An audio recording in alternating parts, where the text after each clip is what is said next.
Because when you go out and I get higher, let me move that slut.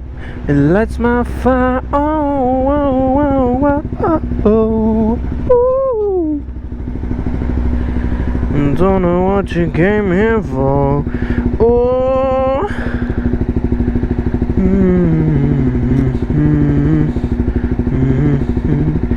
Didn't know where my hair tie went. Couldn't see it on my wrist. Thought I lost it. It's my good one. I don't want to lose that one. Kidding me?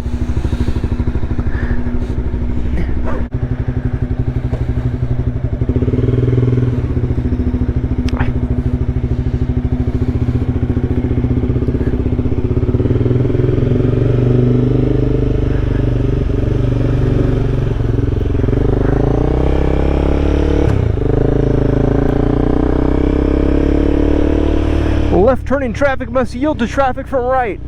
Well, I see no traffic from right. Therefore, I don't yield. So what's going on, you guys? Hope everybody's doing good. Hope you're treating yourself well. It's a nice, cool, chill, cloudy evening here in the city. Nothing too special. It's not sunny out or anything, but sometimes we like these muggier days, you know, these cloudy, overcast days. They are nice. Hey, that's an e-bike thing. But anyways, again, I hope you're doing well. I'm doing okay myself. So some common fears that people run into when looking into riding a motorcycle. Common fears. Maybe not common, but just fears that I had and I think other people have. This is a bad intersection. That left turn is really tight. It doesn't work very well. This left turn has 2 lanes. And it gets really tight for this left turn. It's almost like not even a full like 90-degree left turn. It's like an arch almost. Anyways, common fears. So what I was just thinking about, and this is one that I talked about a lot with my buddies back when I was younger, before I had a motorcycle. It would be like seeing someone on their motorcycle riding down the road and be like, dude, that looks fun, man.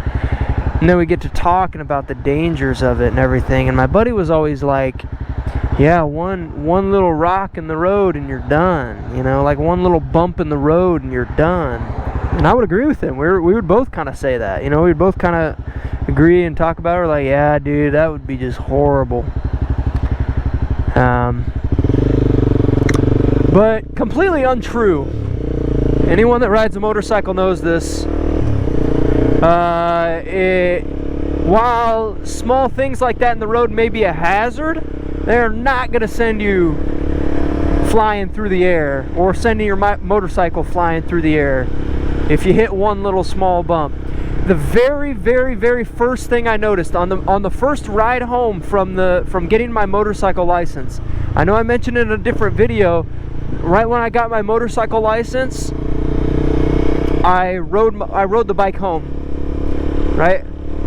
I had to have my buddy who had a motorcycle license take it to the DOT, but I was able to ride it home because I was officially licensed. Anyways, the very first thing I noticed is the bumps in the road, potholes, obstacles, you know, just dips, anything. Motorcycles handle them pretty dang well.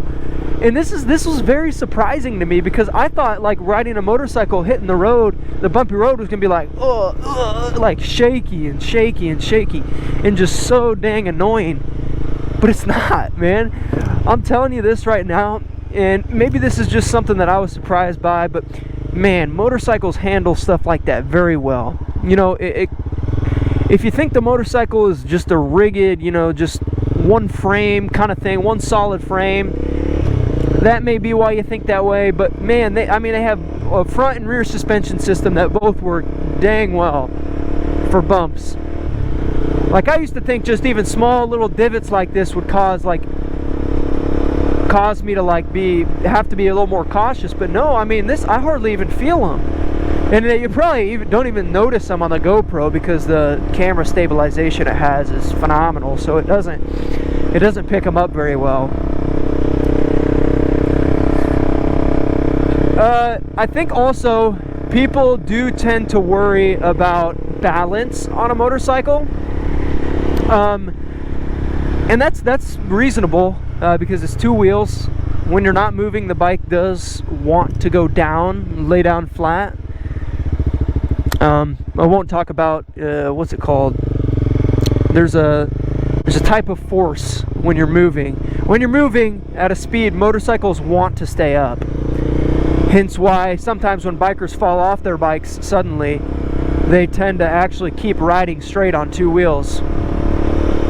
Anyways, I'm not a physics guy, so I won't go into that. That's a yammy noob topic. But balance isn't really a thing you should worry too much about, because if you're younger and you have strong enough legs and you're comfortable holding up, you know, just like a decent amount of weight, you know, you can squat well and everything. If you can hold the bike up with your legs pretty easily, you don't have much to worry about. And then also, as far as balance when riding, if you've rode a bicycle before, it's quite a bit different.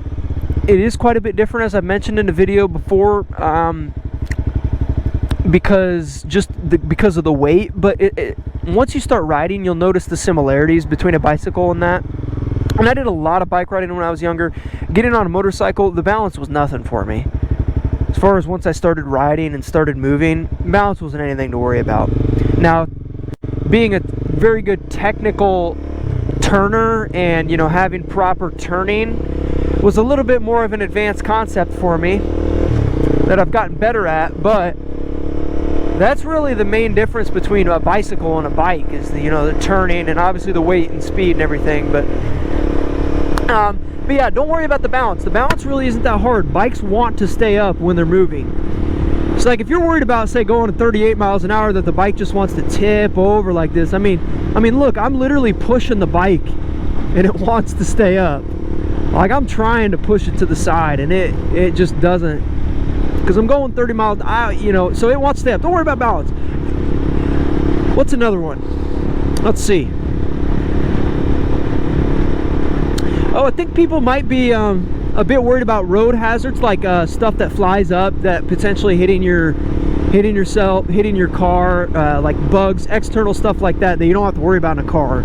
Even maybe temperature, wind,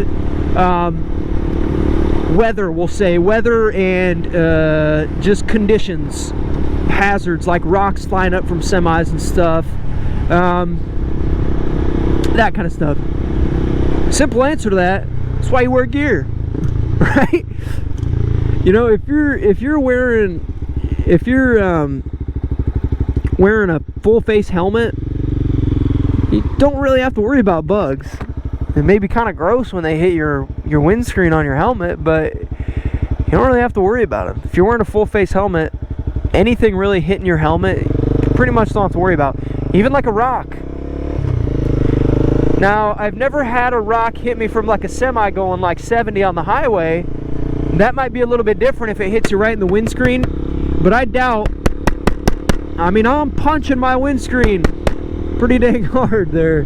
Like, it would be very hard for me to believe that a rock could like go up from a semi and break through a face shield on a motorcycle helmet. And as far as the rest of the helmet goes, you know, it's meant to keep you alive when you hit the ground at 70 miles an hour. I think it can handle a little rock, even though it is a smaller point. You know, it's almost like a bullet if you think about it, because they're small and they're moving fast. But there's no way a rock's going to be moving that fast that it's going to be able to penetrate your helmet. So don't worry about that kind of stuff, okay? Forget about it. No, that's a joke. But yeah, external things like that shouldn't have to worry about. And again, like bugs, if, like I mentioned when I was riding up to the lake the other day, if a bug hits you and you're wearing like short sleeves and, you know, stuff like that, and you're moving pretty quick at a decent speed, it might sting. It's gonna sting. It's not gonna hurt. I mean, it's not gonna feel good, but it's not gonna like cause damage, you know. And again, that's why you wear full gear. Whenever I've had my full gear on, none of that stuff is hurt. I've been hit by some pretty big bugs. I mean, you can tell when when they're about to hit you, if they're big enough, you can see them coming. I mean, there's nothing you can do to react, but you can kind of notice them coming. It hits me in the arm, the shoulder. If you have like any sort of gear on, it's nothing. It might surprise you, kind of like, whoa, you know, but it's not gonna actually hurt or cause any sort of damage. So don't worry about that kind of stuff. Ooh, deer you do have to worry about. Hey, that's another good one, right? A deer on a motorcycle is a lot less forgiving than a car, and there's really no counter to that. I can't really say much about that, because a deer, if you hit a deer on a motorcycle, you're gonna have a bad day. So here I am making a video about things that are you shouldn't worry about on a motorcycle, and then a deer pops up. But yeah, I mean, you just have to be a smart rider and plan kind of those things. I know you can't really plan to not hit a deer. That's why you stay in a state of awareness that DDFM talks about a lot. Stay in a state of awareness where you can react to those situations. But in some cases, you can't really do anything about a hazard like a deer, or even like a dog, a rodent, anything like that. Because there are cases when that is really just purely luck, and there was nothing you could do about it. I've seen videos of it happen. Now, if you think about like a squirrel, you could probably hit a squirrel on the motorcycle and you'd be fine. Again, like I said at the beginning of the video, small things like that motorcycles can handle it surprisingly well, right? You know, the motorist will probably, including myself, I'd probably kind of like try and avoid hitting it, and that might cause me to wreck, but actually hitting it probably is manageable. So yeah, there's plenty of things that you can worry about when you're looking at riding a motorcycle, right? But there's also risk in driving in a car. And yes, I will be real, driving in a car is safer than on a motorcycle. I'm not that ignorant. But the point of this talk is that motorcycles aren't as dangerous as people think, and there's not as much risk associated with them that people like to think, because there's a lot of stuff that everybody thinks is incredibly dangerous on motorcycles that really isn't as bad as you may think. But anyways, guys, that's about all I've got. I mean, this is just, again, something I thought of on the spot. If there's things that you have a predetermined belief on from motorcycles, maybe from someone who told you something, let me know in the comments. I'm curious to know, because there's a lot of stuff out there. There's a lot of information out there about bikes, and so let me know. I'm curious to know. I just kind of rambled about a few that I have heard about, but I'm sure there's plenty more. And I'm sure there's just a lot of people that don't want to ride bikes, don't have any desire to. I understand. Heck. But anyways, I hope you guys found this enjoyable or informational or anything like that. If you enjoyed the video, I mean, I'd appreciate a like. Don't have to by any means, but helps me kind of determine what to talk about, what kind of stuff to talk about. But yeah, thanks for watching. Have a great day.